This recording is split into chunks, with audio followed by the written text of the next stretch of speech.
గురువుగారు, భగవంతుని ఉత్సవాలలో ఊరేగింపులో భాగంగా జానపద కళారూపాలను ప్రదర్శించడంలో ఆంతర్యం ఏమిటి? ఆధ్యాత్మికంగా ఆలోచిస్తే షోడశోపచారాల్లో రాజోపచార, దేవోపచార, శక్త్యోపచార, భక్త్యోపచారాలు అంటారు.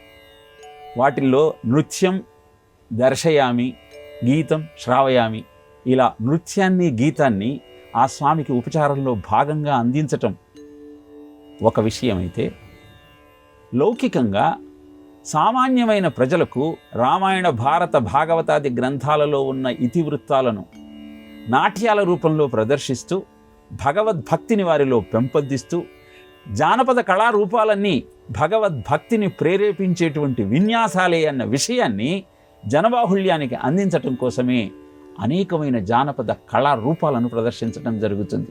కోలాటం కావచ్చు, నృత్యం కావచ్చు, గీతం కావచ్చు, సంగీతం కావచ్చు, కీర్తన కావచ్చు, ఇవన్నీ కూడా సామాన్య ప్రజలకు అద్భుతమైన ఆధ్యాత్మిక విజ్ఞానాన్ని అందజేసే సాధనాలు. అందుకే ఆ ఉత్సవాలలో అనేకమైనటువంటి భగవద్ రూపాలను ధరించి వారి అదృష్టంగా భావించి ఆ కళాకారులు మన ముందుకు వస్తారు. కోలాటాలను ఆడుతూ స్వామికి ఆ నివేదనను కోలాటం అనే కళారూపంలో చేస్తూ స్వామి యొక్క కృపా కటాక్ష వీక్షణాన్ని అందుకునే ప్రయత్నం చేస్తారు.